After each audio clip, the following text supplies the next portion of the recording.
당화혈색소를 1%만 낮춰도 사망할 위험이 43% 떨어지고요. 심근경색 14%, 뇌졸중 12%, 심부전 16% 위험이 감소합니다. 식단 관리도 잘 하시고 운동도 잘 하는데 나 왜 이렇게 혈당이 안 낮아지지? 이런 생각이 드시는 분들은 10중 8구 문제가 있는 경우가 많아요. 오늘 영상 보시는 분들에게 효과적인 방법 2가지만 말씀을 드릴게요. 첫 번째는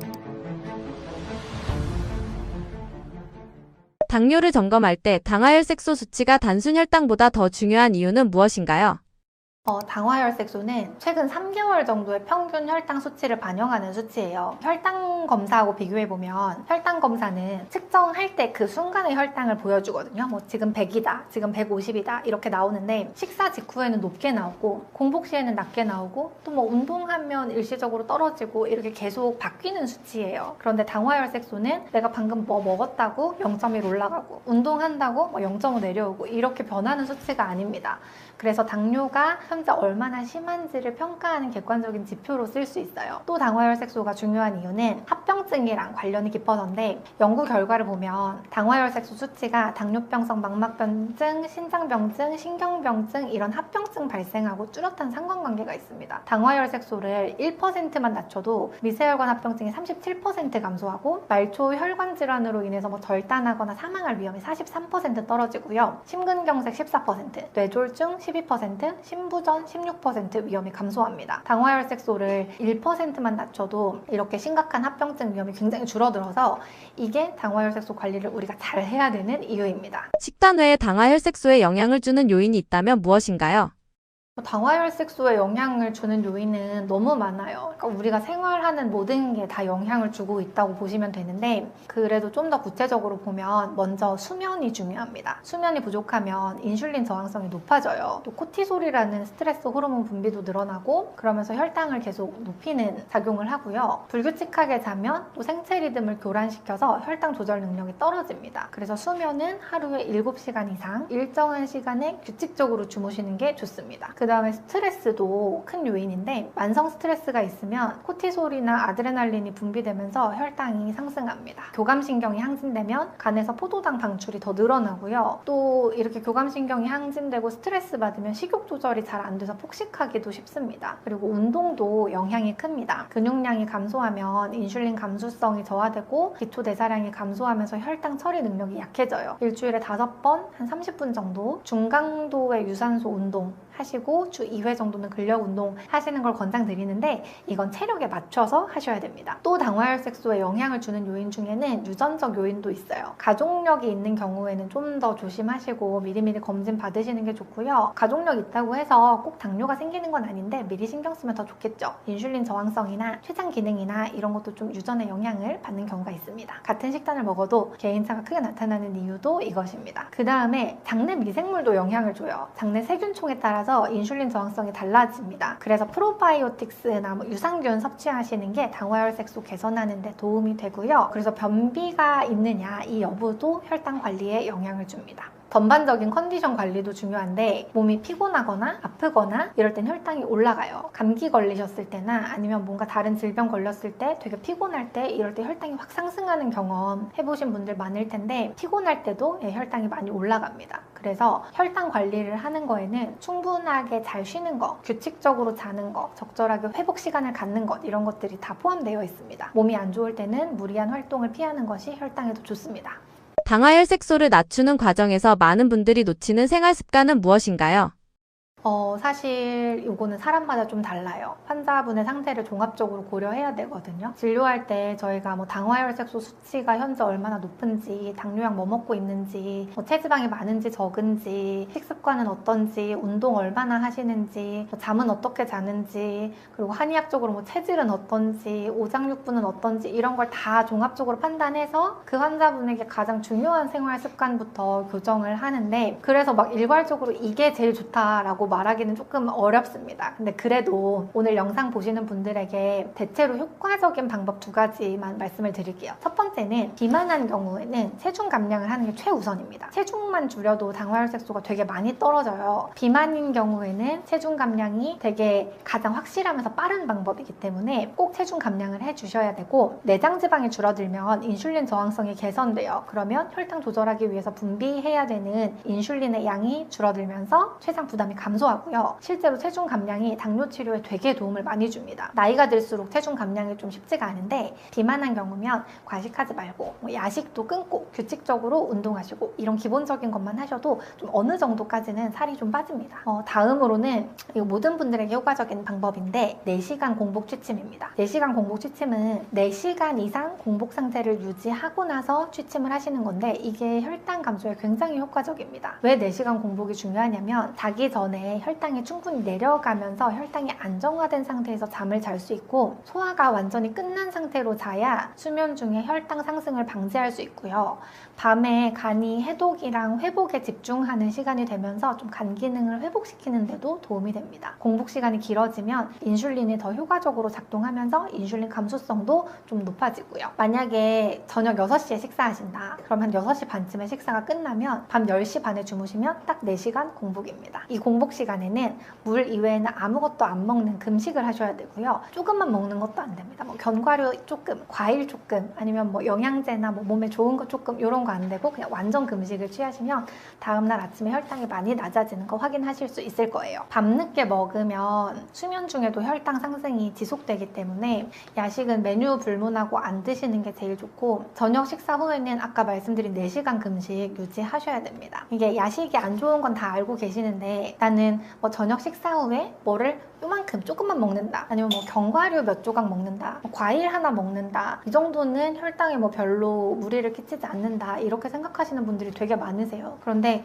이런 소량의 식사라도 저녁 식사 후에 먹는 건 다 야식이고, 이게 혈당 관리에 좀 영향을 미치기 때문에 아예 안 드시는 걸 추천드려요. 그리고 2번째는 수면을 꼽겠습니다. 식단 관리하고 운동 관리는 좀 신경 써서 하시는 분들이 많은데, 수면 관리는 놓치는 경우가 많으세요. 수면이 혈당 관리에 그런데 정말 중요합니다. 식단 관리도 잘 하시고 운동도 잘 하는데 나 왜 이렇게 혈당이 안 낮아지지? 이런 생각이 드시는 분들은 10중 8구 수면에 문제가 있는 경우가 많아요. 너무 늦게 자거나 아니면 너무 적게 자거나 하는 경우가 많습니다. 그리고 3번째는 수분 섭취 부족입니다. 탈수 상태가 되면 혈당 농도가 상승하고 심장에도 안 좋기 때문에 당뇨가 있으시면 물을 충분히 드시는 게 좋습니다. 약 없이 당화혈색소를 낮춘 사례가 있다면 소개해 주실 수 있나요? 어제 진료한 분인데, 이분은 이제 60대 남성분이세요. 어제 한의원 왔다 가셨는데 당화혈색소가 10.3%에서 6.5%까지 낮아지셨습니다. 이분이 처음 오셨을 때 당뇨약을 여러 개 복용 중이신데, 당뇨약을 드시는데도 당화혈색소가 10.3%로 굉장히 높으셨고요. 공복혈당도 거의 200이 넘는 날이 많았어요. 병원에서 인슐린 치료 권유받고 이제 한의원 오셨던 걸로 제가 기억하고 있습니다. 한약 치료 이분 시작하시면서 이제 맞춤 한약 처방해서 드시고요. 약간 과식하던 경향이 있으셨는데 식단도 적정량으로 조절하셔서 되게 모범적인 식사하고 계시고, 규칙적으로 운동도 시작하셨습니다. 그 결과 당뇨약을 한 알 끊으시고도 당화혈색소가 6.5%까지 낮아졌습니다. 공복혈당도 많이 안정화돼서 처음에 오실 때는 200 넘는 날이 많았는데 지금은 거의 한 80에서 120대 사이로 나오는 날이 제일 많아요. 그리고 100 미만인 날들도 많이 나오고 있고요. 지금도 아직 당뇨약을 복용하고 계시기 때문에 당뇨 졸업을 향해서 꾸준하게 치료 중이십니다. 이분은 한약 복용도 안 빼먹고 정말 꼬박꼬박 잘해주셨고, 생활관리도 꾸준하게 성실하게 계속 실천해 주셨어요. 이렇게 식단 조절하고 운동 꾸준히 하시는 게 말이 쉽지 실제로는 되게 어려운 일인데 정말 성실하게 몇 달 동안 꾸준하게 실천을 해주셨고요. 무리하지 않으면서 유지 가능한 생활을 할 수 있는 패턴을 잘 만드셨습니다. 저는 당뇨 치료할 때 항상 환자분들한테 말씀드리는 건데, 당뇨 치료는 2인 3각이라고 생각해요. 저도 잘해야 되고 환자분도 잘해야 됩니다. 둘 다 잘해야 돼요. 저도 최선을 다해서 치료 계획을 세우고 가장 환자분에게 맞는 좋은 한약을 처방해야 되고, 환자분도 제가 말씀드린 생활관리를 실천하셔야 이게 둘이 같이 맞아야 좋은 결과를 얻을 수 있습니다. 생활관리 없이 한약만 먹어도 졸업이 어렵고, 한약 없이 그냥 생활관리만 열심히 해도 어느 선 이하로는 절대 안 낮아집니다. 졸업을 하려면 의사도 열심히, 환자도 열심히 해서 최선의 결과를 만들어내야 합니다. 식후 혈당이 정상인데도 당화혈색소가 높게 나오는 이유는 무엇인가요? 식후 혈당이 정상인데 당화혈색소가 높게 나오면 다른 시간대에 혈당이 높다는 뜻이죠. 식후 혈당은 이 조절이 되는 수치예요. 뭐 만약에 식후 혈당을 측정하기 전에 운동하거나 평소보다 좀 밥을 덜 먹거나 탄수화물을 줄이거나 이런 식으로 식후 혈당을 조절할 수가 있거든요. 이런 경우에 내가 오늘 식후 혈당은 정상이어도 당화혈색소는 되게 높게 나오는 거죠. 식후 혈당은 변동성이 되게 커서 뭐 한두 번 정상으로 나왔다고 해서 난 식후 혈당이 완전히 괜찮다 이렇게 안심하실 수가 없고, 또 식후 혈당이 항상 정상으로 나온다고 하더라도 다른 시간대, 뭐 예를 들면 공복 혈당이 되게 높거나 뭐 수면 중에 혈당이 높거나 여러 가지 경우가 있어요. 언제 혈당이 올라가는지를 찾아내려면 이런 경우에는 연속 혈당 측정기를 사용해 보는 걸 추천드립니다. 연속 혈당 측정기를 이제 몸에 달고 있으면 24시간 내내 계속 혈당 변화를 추적하기 때문에 언제 혈당이 오르는지, 뭐 내가 공복에 높은지 자는 동안 높은지 이걸 정확하게 파악하실 수가 있어요. 반대도 있습니다. 공복 혈당이 정상인데 당화혈색소가 되게 높아서 당뇨로 진단받고 놀라는 분들도 있으세요. 이런 경우는 공복은 괜찮은데 식후 혈당이나 아니면 그 외 다른 시간대 혈당이 되게 높은 케이스입니다. 이렇게 뭔가 순간의 혈당으로는 당뇨를 정확하게 진단할 수가 없어요. 당뇨가 얼마나 심한지도 알 수가 없어요. 집에서 혈당 측정기로 그냥 한두 번 재보고 나는 괜찮네, 나는 당뇨 아니네 이렇게 안심하시면 안 되고, 정확한 진단은 병원에서 당화혈색소 검사를 꼭 받아보셔야 됩니다. 당화혈색소 수치가 정상으로 돌아온 이후에는 무엇을 관리해야 하나요? 당뇨 관해를 하셨으면 그 이후에는 재발 방지하고 혈당 유지를 위해서 노력하셔야 되겠죠. 당뇨를 치료하면서 만들어 놓은 그 바른 생활 습관을 유지하시는 게 제일 좋습니다. 바른 생활 습관이 사실 당뇨 치료하는 과정에서 얻는 가장 큰 자산이라고 생각하거든요. 그런데 어떤 생활을 완벽하게 100% 지키실 필요는 없고요. 한 70% 정도 지키겠다는 마음가짐이면 될 것 같습니다. 100% 지킨다고 하면 막 너무 부담이 되고 좀 이렇게 부담스러워서 지레 포기할 수도 있는데 70% 정도 내가 지키겠다 이렇게 생각하시면 좀 마음 편하게 유지하실 수 있을 것 같아요. 당뇨 졸업했다고 해서 갑자기 짜장면 먹고 떡볶이 매일 먹고 이러면 당뇨가 새로 생길 수밖에 없어요. 그래서 저희는 치료 중에도 평생 유지할 수 있는 식단을 지금부터 하시라고 해요. 너무 이제 탄수화물 아예 안 먹거나 이렇게 하면 치료가 끝난 다음에 다시 탄수화물 먹기 시작하면 혈당이 다시 올라버리기 때문에 평생 할 수 있을 것 같은 식단을 지금부터 건강하지만 유지할 수 있는 식단을 드시라고 말씀드립니다. 운동도 마찬가지로 졸업 후에도 꾸준히 하시는데 즐겁게 지속적으로 하시고 그러면서 근육량 잘 유지하시는 게 중요하고요. 이런 식으로 식단이든 운동이든 수면이든 다 하시던 대로 70% 80% 정도 완성도를 유지하면서 스트레스 안 받고 균일하게 유지하시면 되겠습니다. 그리고 정기 검사 하셔야 됩니다. 졸업하시면 3개월마다 당화혈색소 측정하셔야 되고요. 6.5 미만이 계속 나오도록 그 유지하는 걸 목표로 하시면 되겠습니다. 그리고 스트레스 관리 잘 하셔야 되고, 만성 스트레스가 재발의 주요 원인 중에 하나이기 때문에 스트레스 관리를 잘 하셔야 되는데, 스트레스 관리에는 명상, 그리고 산책, 독서, 자연과의 교감 이런 게 유의하게 효과가 좋습니다. 당화혈색소란 혈액 속에 있는 포도당이 적혈구 안에 혈색소와 결합한 상태를 말합니다. 이 수치는 최근 2개월에서 3개월 동안 평균 혈당이 어느 정도였는지를 반영해주는 지표입니다. 일반 혈당 수치는 특정 시점, 예를 들어서 공복이나 식후 1시간, 2시간 혈당처럼 짧은 시간 동안 혈당 수치를 보여줍니다. 반면에 당화혈색소는 매일같이 오르내리는 혈당의 전반적인 경향을 평균 내서 보여주는 수치입니다. 예를 들어서 하루 중에 혈당이 낮은 시간도 있고 갑자기 치솟는 시간이 있을 수 있지만 그 모든 패턴이 반영되어 3개월간의 평균 상태를 나타내는 것이기 때문에 당화혈색소는 중요한 지표입니다. 이 수치가 특히 중요한 이유는 단순히 혈당이 한순간에 얼마나 높았는지가 아니라 몸이 계속해서 높은 혈당에 얼마나 오래 노출되는지를 알려주는 지표이기 때문입니다. 당화혈색 수치가 높다는 것은 혈관이 높은 혈당에 지속적으로 자극을 받아왔다는 뜻이고 그만큼 합병증 위험도 올라갑니다. 또한 혈당 측정기는 매번 측정하기가 번거롭거나 들쭉날쭉한 수치 때문에 정확한 경향을 파악하기 어려울 수 있는데 당화혈색소는 그런 일시적인 변동의 영향을 적게 받기 때문에 당뇨병 진단이나 치료 경과를 평가할 때 매우 중요한 기준으로 사용되고 있습니다. 정리하자면 당화혈색소는 최근 2개월에서 3개월간의 평균 혈당을 반영해주는 지표이고 한순간의 혈당 수치와는 달리 장기적인 혈당 관리 상태를 보여주기 때문에 당뇨병 진단이나 합병증 예방을 위해 반드시 체크해야 할 핵심 수치입니다.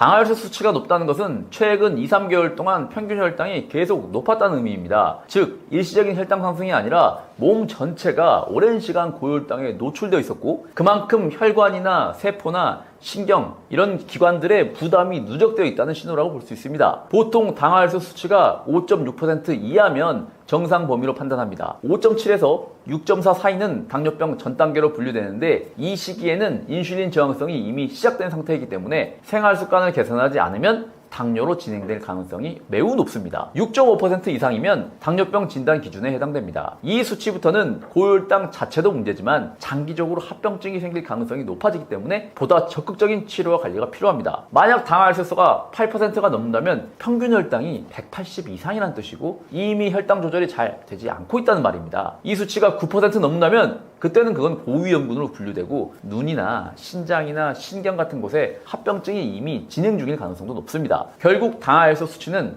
단순한 수치가 아니라 혈당이 우리 몸에 얼마나 오랫동안 영향을 주었는지를 보여주는 중요한 건강 신호입니다. 그래서 당뇨병 관리에 순간혈당보다 오히려 당화혈색소를 더 중요한 기준으로 보고 있습니다. 보통 혈당은 멀쩡한데 당화혈색소가 높아서 고민 중이신 분들이 계시는데요. 보통 병원에서는 공복혈당만 측정하는 경우가 많기 때문에 공복혈당이 정상이면 혈당은 괜찮다 생각하시는 분들 진짜 많습니다. 하지만 실제로 공복혈당은 그리 높지 않은데 당화혈색소가 높게 나온 경우도 많아요. 이런 경우는 대부분 식후 혈당이 잘 조절되지 않아서 그렇습니다. 식후에 혈당이 갑자기 오르거나 올라간 상태가 오래 유지되면 전체적인 평균 혈당이 높아지고 이게 당화혈색소 수치에 반응됩니다. 그런데 대부분 식후 혈당은 따로 측정하지 않기 때문에 본인은 혈당이 괜찮다고 생각하지만 실제로는 식후 고혈당 상태가 자주 반복되고 있었던 거죠. 그래서 평소 혈당은 낮은데 당화혈색소가 높다는 말은 실제로는 공복혈당은 정상이지만 식후 혈당이 조절되지 않아 혈당이 높은 상태로 머무는 시간이 많다는 뜻일 수 있습니다. 특히 당뇨 전 단계나 초기 당뇨에서는 이런 패턴이 흔하게 나타납니다. 그래서 공복혈당만 가지고 정확한 판단이 어렵고 당화혈색소를 꼭 함께 봐야 현재 혈당 상태를 제대로 파악할 수 있습니다.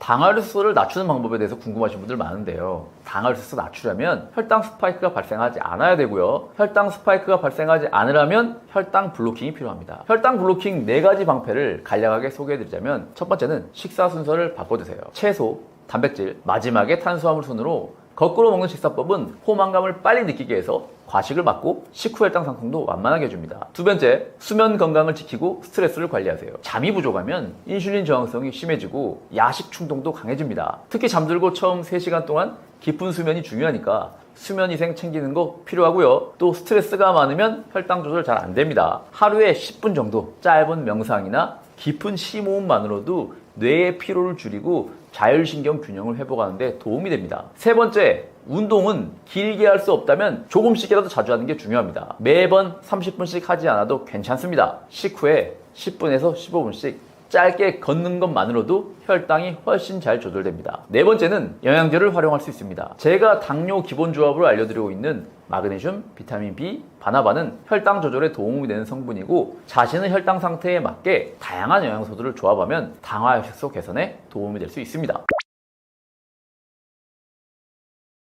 당화혈색소가 일시적으로 좋아졌다고 해서 방심하면 안 되는 이유는 당화혈색소가 높아졌다는 것은 이미 혈당 조절 능력에 문제가 시작되었음을 의미하기 때문입니다. 열심히 식단 조절을 해서 혈당 스파이크가 발생하지 않도록 음식 조절을 하면 당화혈색소가 떨어집니다. 하지만 이게 당뇨가 완전히 역행했단 말은 아니에요. 예를 들어 한 끼 탄수화물을 120g씩 먹던 사람의 식후 최고 혈당이 200까지 올라갔다 해볼게요. 이걸 인지한 다음 바로 잡고자 한 번 먹을 때 탄수화물 섭취량을 60g으로 줄였더니 식후 최고 혈당이 160으로 안정적으로 유지가 됩니다. 몸이 60g의 탄수화물 처리할 수 있는 거죠. 그럼 혈당이 높게 유지되는 시간이 줄어들기 때문에 3달간 꾸준히 이런 식사를 지속하면 당연히 당화혈색소가 낮아집니다. 그런데 이때 좀 좋아졌다고 다시 예전처럼 120g 먹으면 어떻게 될까요? 혈당이 다시 200까지 올라가고 이렇게 지속하다 보면 당화혈색소 다시 올라갑니다. 혈당과의 싸움은 단기전이 아니라 장기전입니다. 잠깐 한번 이겼다고 끝나는 싸움이 아니라 생활 전체를 조정해 나가는 과정이기 때문에 한번 수치 좋아졌다고 방심하기보다는 그 상태를 계속 유지할 수 있도록 꾸준하게 관리하는 게 핵심입니다. 당화혈색소 수치는 왜 단순 혈당보다 더 중요한가요? 당화혈색소는 최근 3개월 동안의 평균 혈당을 보여주는 지표이기 때문에 단순 혈당보다 더 중요합니다. 당화혈색소라는 단어를 사실 좀 어려워하시는데요. 당화되었다는 게 포도당과 결합이 되었다라고 해서 당화이고요. 혈색소는 헤모글로빈이에요. 이런 혈색소가 얼마나 포도당과 결합되어 있는지, 당화되어 있는지를 검사하는 게 당화혈색소입니다. 그런데 혈색소 수명이 보통 3, 4개월 정도거든요. 그래서 당화혈색소는 평균 3개월 정도의 혈당 수치를 알 수 있는 검사라고 생각하시면 됩니다. 그런데 혈당보다는 당화혈색소가 굉장히 중요해요. 혈당은 순간순간 계속 달라지잖아요. 혈당은 체온이나 혈압처럼 순간순간 계속 바뀝니다. 그런데 당화혈색소는 지난 수개월 동안 혈당이 어떻게 유지되어 왔는지를 보여주는 평균 혈당을 보여주는 지표이기 때문에 중요합니다. 예를 들어 오늘 하루 혈당이 괜찮다고 해서 전체 상태가 좋은 건 아닐 수 있거든요. 그리고 무엇보다 중요한 건 합병증과의 연관성인데요. 연구에 따르면 당화혈색소가 1%만 낮아져도 당뇨 합병증 위험이 20-30%가 줄어드는 것으로 알려져 있습니다. 그래서 당뇨인이라면 장기적인 흐름을 보여주는 당화혈색소 관리에 신경을 써야 합니다. 그런데 이렇게 말씀드리면 집에서 재는 혈당은 중요하지 않냐라고 생각할 수 있잖아요. 집에서 재는 혈당 중에서는 그래도 공복혈당이 가장 객관적인 편입니다. 식후혈당은 좀 덜 먹거나 조금 더 움직이면 낮아지기 때문에 객관적인 혈당이라고 보기는 좀 어렵고요. 공복혈당은 단순히 음식, 운동 관리만으로는 낮아지지가 않고 자고 일어나서 1시간 이내에 체크해서 객관적인 나의 몸 상태를 반영해주기 때문에 집에서 잰 혈당 중에서는 가장 객관적이라고 생각하시면 되겠습니다. 평소에는 공복혈당을 지표로 삼아서 생활관리를 하시다가 병원에 가면 당화혈색소 검사를 통해서 객관적인 상태를 확인하시면 됩니다. 식단 외에 당화혈색소에 영향을 주는 잘 알려지지 않은 요인이 있다면 어떤 것들이 있을까요?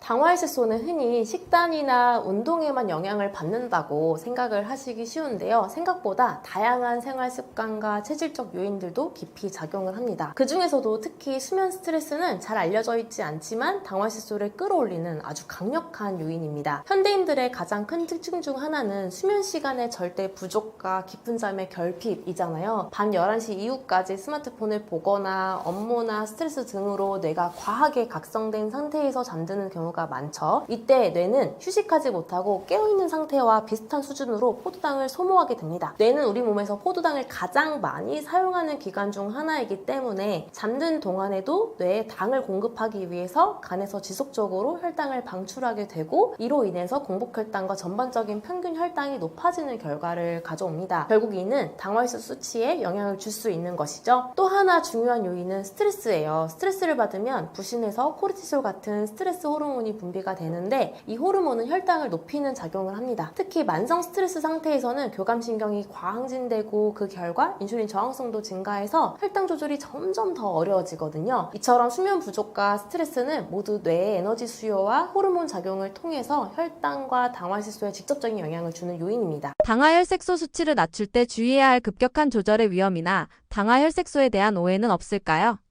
당화혈색소 수치를 빠르게 낮추려다가 오히려 건강이 악화되는 경우는 특히 마른 체형의 당뇨인들 사이에서 좀 자주 보입니다. 이분들이 주로 시도하는 방식은 거꾸로 식사, 현미 100% 식사, 운동량 증가 이런 거잖아요. 이런 접근이 겉보기에는 과학적으로 맞는 것 같아도 체질이나 체형에 따라서는 오히려 부작용이 나타날 수가 있거든요. 한약적으로는 마른 당뇨인은 대부분 소음인 체질이거나 비위가 허약한 기어형에 해당합니다. 이런 체질은 위장이 차고 소화력이 약하고 기력이 쉽게 고갈되는 경향이 있어요. 그런데 이런 분들이 생채소부터 먹는 식사법을 시도를 하면 위장을 더 차갑게 만들고 소화에 부담을 줍니다. 그리고 또 현미 100% 밥 역시 거칠고 소화가 잘 되지 않기 때문에 복통이나 더부룩함, 설사까지 이어지기도 하고요. 그리고 또 운동을 무리하게 늘리면 기력은 더 빠지고 체중은 더 줄어드는 그런 악순환이 발생할 수 있습니다. 그런데 문제는 이렇게 했는데도 혈당이 잘 안 떨어진다는 점이에요. 이런 상황에서는 당화혈색소를 낮추겠다고 식사량을 무작정 줄이거나 운동량을 억지로 늘리는 방식은 위험할 수 있습니다. 오히려 몸이 버틸 수 있는 방향과 속도로 혈당을 서서히 낮추는 전략이 훨씬 더 중요한데요. 예를 들어서 생채소보다는 익힌 채소를 드시고요. 현미와 같은 잡곡은 백미랑 5대5 정도로 섞어서 부드럽게 조리하는 것이 좋고요. 그리고 또 운동은 격하지 않은 산책이나 맨몸 스트레칭처럼 기운을 덜 쓰는 방식이 적절하고요. 또 기력을 보충하면서 소화를 도와주는 생강차나 대추차 같은 따뜻한 음료를 활용하시는 것도 좋습니다. 말씀드린 것처럼 체중이 적고 기력이 약한 마른 당뇨인에게는 혈당 조절도 체력 조절과 함께 가야 하기 때문에 너무 혈당 수치, 숫자에만 집착하기보다는 몸의 전체적인 컨디션과 체력을 함께 살펴보면서 생활 관리를 하시길 바랍니다. 당화혈색소 수치를 낮추기 위해 일반적으로 놓치는 생활 습관이나 체질적인 요소가 있다면 어떤 것들인가요?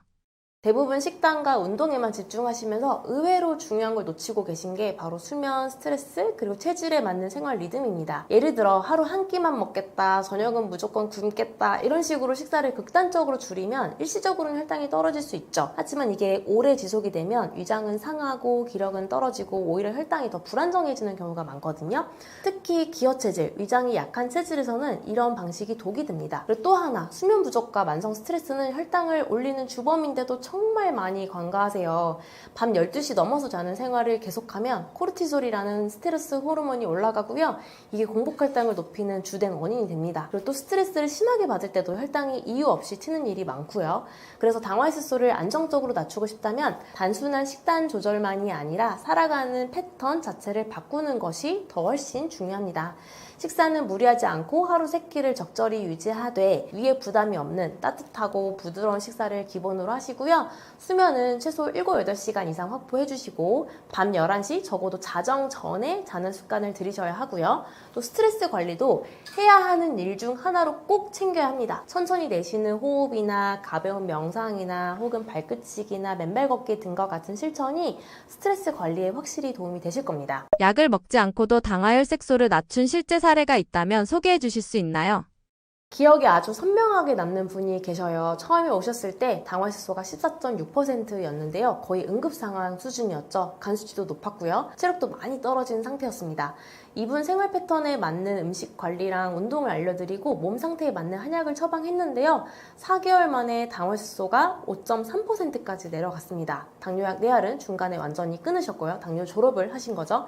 무엇보다 인상이 깊었던 건 단순히 당뇨만 졸업한 게 아니라 여러 가지 면에서 건강해졌다는 점이에요. 피부도 맑아지고 에너지도 회복되고 우울감도 줄었다고 말씀을 하셨습니다. 당뇨를 졸업하는 게 사실 단순히 혈당만 낮아지는 게 아니라 몸 전체가 회복하는 것임을 알게 해준 사례여서 특별히 더 기억에 남고요. 또 서울 성북구에 사시는 70대 환자분은 고령임에도 불구하고 당뇨 졸업에 도전하시더니 당화혈색소가 12.4%에서 5.3%까지 낮아져서 당뇨를 졸업하고 건강을 되찾으셨고요. 10년 된 당뇨를 졸업했던 분도 기억에 남는데요. 당뇨가 오래돼서 치료가 엄청 오래 걸릴 거라고 말씀드리고 그렇게 저도 생각을 하고 있었는데 10년 된 당뇨를 단 7개월 만에 졸업한 분도 있었습니다. 당뇨를 졸업한 분들의 공통점은 우선 당뇨를 졸업할 수 있다는 강한 믿음과 의지가 있었고요. 그리고 당뇨를 졸업하기 위해서 몰입한 상태에서 생활관리를 해주셨고요. 또 필요한 부분에 있어서는 한약적 치료의 도움을 받았다는 것입니다. 식후 혈당이 정상이더라도 당화혈색소 수치가 높게 나오는 경우가 있는데 그 이유는 무엇인가요?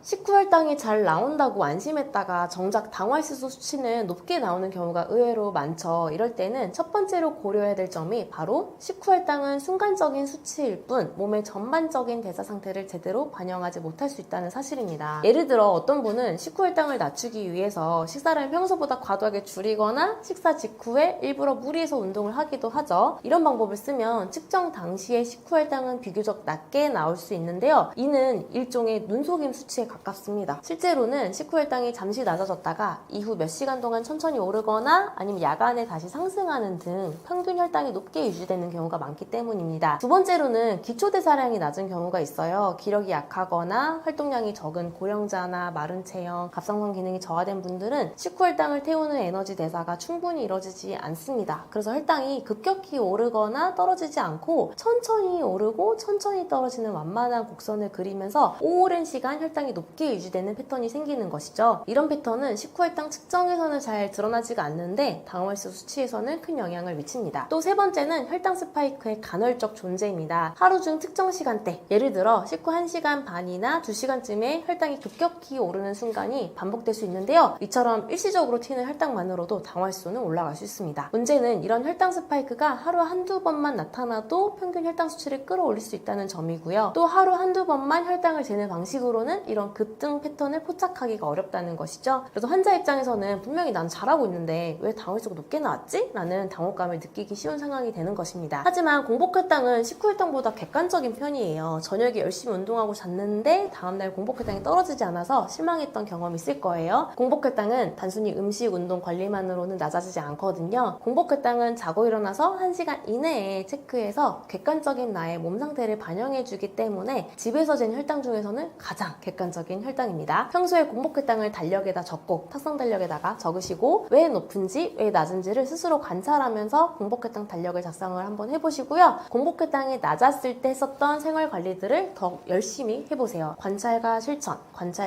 이렇게 두 가지만 잘 하셔도 당뇨 졸업이 가능합니다. 실제 당뇨 졸업했던 분들이 꼽는 가장 강력한 당뇨 졸업 꿀팁이기 때문에 여러분도 실천해보시길 바랍니다. 당화혈색소 수치가 정상으로 돌아왔다면 그 다음 단계에서는 무엇을 관리해야 하나요?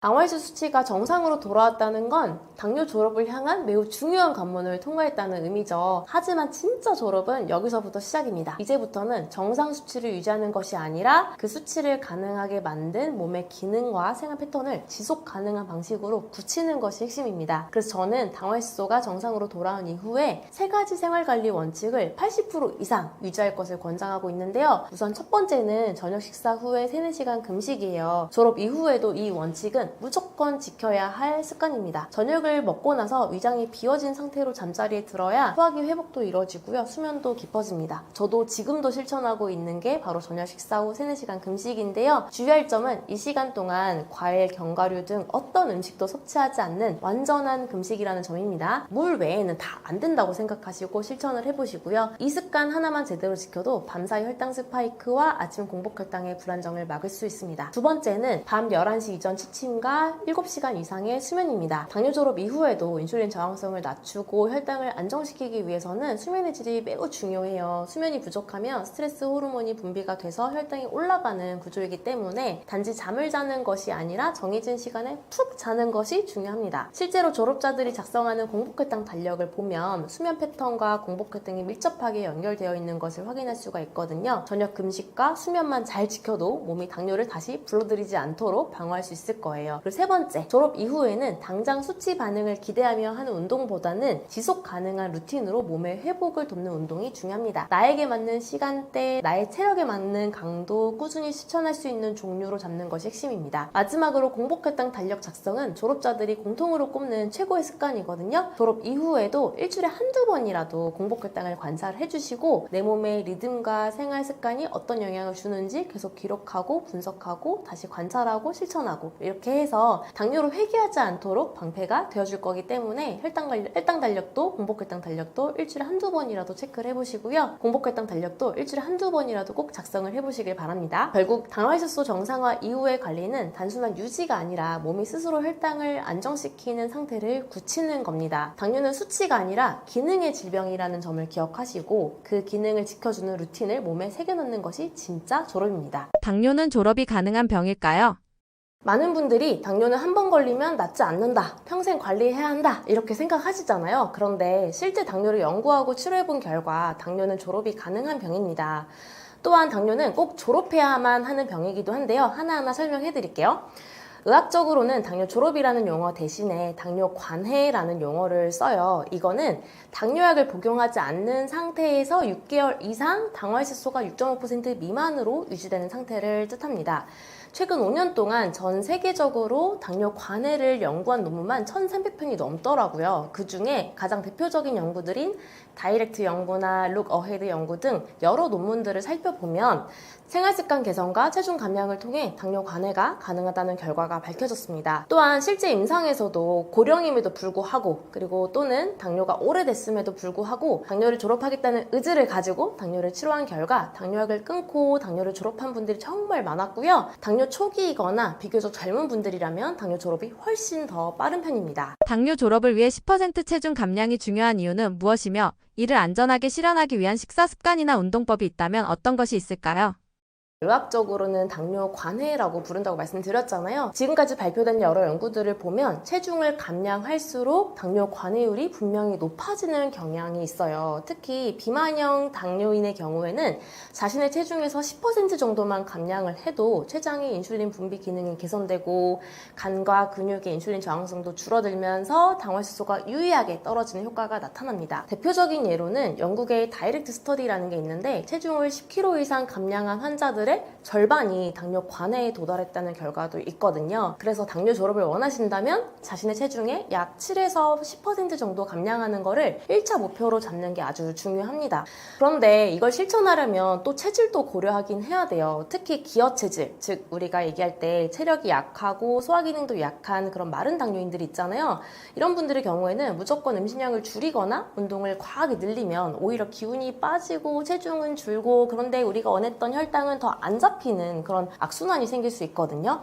그래서 안전하게 감량하면서도 몸을 상하지 않게 해야 하는 게 가장 중요합니다. 그러기 위해서 첫 번째 추천드리는 거는 저녁 식사 후 3, 4시간 철저한 공복 유지입니다. 같은 음식을 먹더라도 저녁 시간에 인슐린 민감도가 낮아서 혈당이 가장 더 높게 오르고 지방으로 더 쉽게 전환되기 때문에 저녁 시간에는 적절한 식사량을 지키고 자기 전에 최소 3, 4시간 아무것도 먹지 않는 습관만 잘 들여도 몸이 자연스럽게 지방을 연소하게 됩니다. 이건 체력 소모 없이 실천 가능하면서도 수면의 질 개선도 되고 공복혈당도 안정되고 체지방도 감소되는 모두 효과적인 그런 방법이거든요. 단 주의할 게 공복 시간 동안에는 견과류 한 줌, 과일 한 조각 다 안 됩니다. 금지입니다. 물 외에는 아무것도 섭취하지 않는 완전 금식이어야 효과가 나타나기 때문에 금식해주는 거 꼭 지켜주시고요. 두 번째는 계단 오르기예요. 짧은 시간 안에 많은 칼로리를 태울 수 있는 고강도 운동이면서도 근육이랑 심폐지구력, 지방 연소 모두에 효과적인 전신 운동입니다. 예를 들어 체중 70kg인 사람이 10분간 계단을 오르면 100kcal 이상을 소모할 수 있다고 하고요. 걷기보다 2~3배 더 효율적인 에너지 소비가 가능하다고 하죠. 특히 계단을 오르면 자연스럽게 복식 호흡이 유도가 되는데 이건 단순히 호흡뿐만 아니라 산소 공급량도 늘리고 지방 연소를 촉진하고 스트레스 호르몬도 낮춰주는 역할을 합니다. 그래서 기어 체질이라도 짧게 낮은 층부터 시작을 해서 좀 무리 없이 반복하다 보면 체력은 유지를 하면서도 지방은 충분히 줄일 수 있을 거예요. 또 연구에 따르면 계단 오르기를 하루에 3에서 5분 정도 좀 나눠서 자주 하는 것만으로도 체지방률, BMI, 허리 둘레를 낮추는데 분명한 누적 효과가 나타났는데요. 오늘부터 엘리베이터 대신 계단이라는 원칙만 잘 지켜도 체중 감량에 큰 도움이 될 수 있을 거고요. 이를 통해 당뇨 졸업도 이룰 수 있을 겁니다. 당뇨를 뿌리 뽑기 위해 가장 먼저 점검해야 할 몸의 신호는 무엇인가요?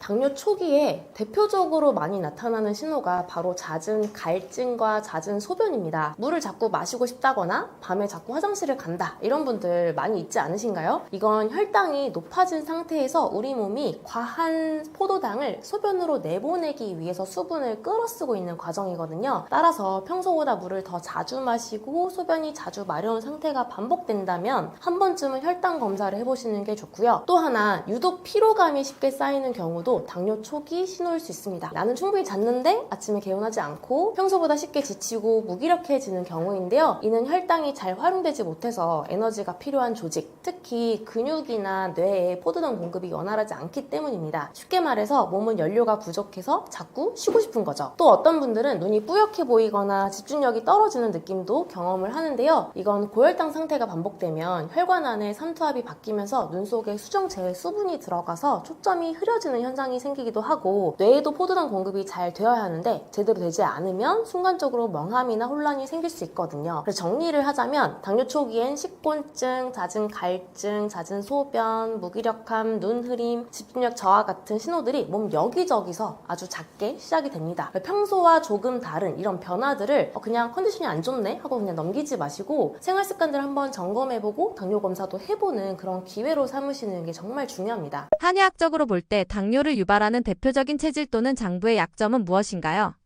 혈당 조절과 가장 관련 있는 장기가 바로 간, 심장, 소화기 이렇게 세 가지인데요. 우선 간은 포도당을 직접 저장했다가 방출하기 때문에 혈당을 조절해주는 대표 장기입니다. 그리고 소화기는 음식 대사에 관여를 하죠. 그래서 특히 식후 혈당과 관련이 깊고요. 심장이 조금 생소할 수 있는데 심장이 약하면 걱정이 많고 불안이 많은 편이라서 스트레스에 취약해지고 수면이 불량해지기 쉬워서 혈당이 잘 안 잡힙니다. 그래서 한의학적으로 당뇨 치료를 할 때는 우선 3가지 장기 중에 어떤 장기에 문제가 있는지를 찾는데요. 실제 임상에서는 안타깝게도 한 가지 문제만 있는 게 아니라 복합적인 경우가 많긴 합니다. 이렇게 3가지 장기 중에 기능이 저하된 장기를 찾아서 해결해주는 게 한의학적 당뇨 치료의 노하우라고 볼 수 있는데요. 어떤 장기에 문제가 있는지 여러분 스스로 체크할 수 있는 방법을 좀 알려드릴게요. 만약 간 때문에 당뇨가 왔다 그러면 간 기능 저하로 인한 여러 증상들이 함께 있을 수 있습니다. 예를 들면 눈이 쉽게 충혈된다든지 손톱이 거칠어지고 세로줄이 생긴다든지 아니면 아시안 플러시라고 해서 술 한 잔만 마셔도 얼굴이 확 빨개지는 게 있거든요. 그런 증상이 있다든지 아니면 다리에 종아리에 쥐가 난다든지 하는 이런 증상이 간 기능 저하임을 보여주거든요. 또 심장 기능 약한 분들은 평소에 걱정이 많고 불안한 편입니다. 작은 일에도 가슴이 두근대거나 잘 못 자는 경향이 있어요. 스트레스에 취약하고 그러다 보니까 수면에도 영향을 주는 거죠. 마지막으로 소화 기능이 좋지 않으면 밥을 먹고 나서 가스가 차거나 더부룩하거나 속이 쓰리거나 특히 점심 먹고 식곤증이 있거나 이런 증상이 있습니다. 문제는 소화 기능이 별로 좋지 않은데 우리 현미 좋다고 현미가 혈당 지수가 낮잖아요. 그래서 무작정 현미만 100% 넣어가지고 밥을 지어 먹는 분들 꽤 많거든요. 기억에 남는 분이 있는데 최근에 소화 기능이 약한 분이 오셨어요. 그런데 이분도 현미밥 100%를 드시길래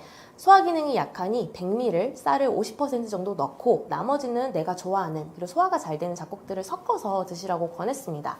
그랬더니 혈당 스파이크도 완화되고 식후혈당도 20 정도 떨어진다고 하셨어요. 체중도 원하는 만큼 좀 늘어나고요. 그래서 자신의 소화기 상태에 맞는 음식이 좋은 거지 무조건 남들이 좋다는 음식 이게 다 나한테 좋을 수는 없는 거죠.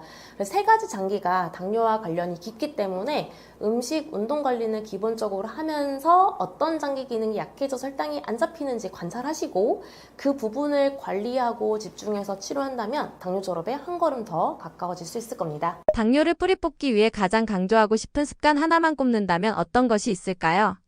가장 권해드리고 싶은 거 맨발 걷기를 권해드리고 싶은데요. 맨발 걷기는 단순히 유행이 아니라 과학적으로도 당뇨에 도움이 되는 진짜 아주 좋은 운동입니다. 크게 2가지 장점이 있어요.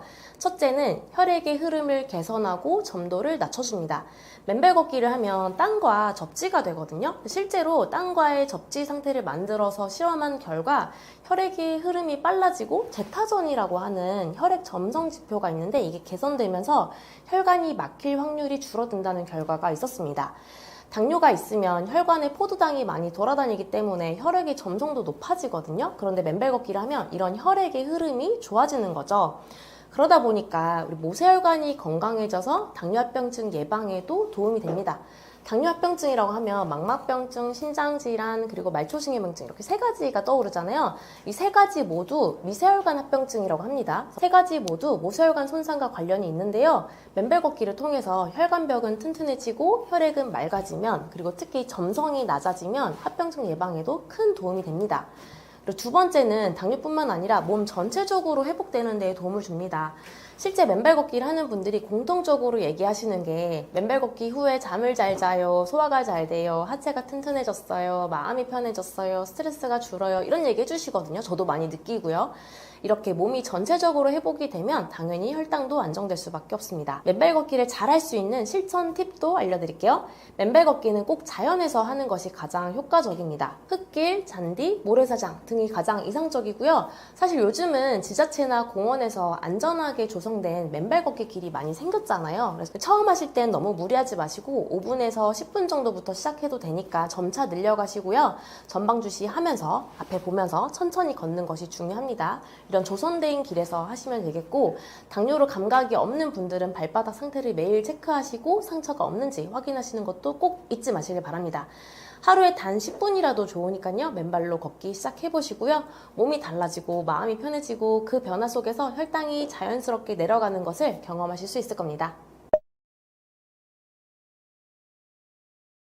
당뇨는 평생 관리하는 병이 아닙니다. 졸업할 수 있는 병입니다. 그리고 졸업을 해야 하는 병이기도 합니다. 단 한 번이라도 졸업을 하면 심장질환 위험 40% 그리고 콩팥질환 위험은 33%가 줄어든다는 사실은 이미 연구로도 입증이 됐습니다. 당뇨를 그냥 관리만 하다가 합병증을 기다릴 게 아니라 지금 당장 졸업에 도전해야 하는 이유입니다. 건강상의 이득이 훨씬 더 크기 때문이죠. 또한 당뇨를 졸업한 분들은 혈당뿐만 아니라 소화나 수면, 피로, 변비 같은 전반적인 건강이 회복되고 회복되는 경험을 하십니다. 진짜 건강으로 가는 길, 저는 당뇨 졸업이 유일한 해답이라고 확신합니다. 그 시작은 거창할 필요가 없습니다. 어느 저녁부터 저녁 식사 후 3-4시간 금식, 이것만 실천해보세요. 그 작은 변화 하나가 내일의 공복 혈당을 바꾸고 인생을 바꾸고 졸업을 만들어줄 겁니다. 당뇨는 평생 관리하는 병이 아닙니다. 당뇨는 졸업 가능한 병입니다. 지금 도전하시고요. 우리나라 600만 당뇨인이 모두 당뇨를 졸업하는 그날까지 저도 함께 연구하고 노력하겠습니다.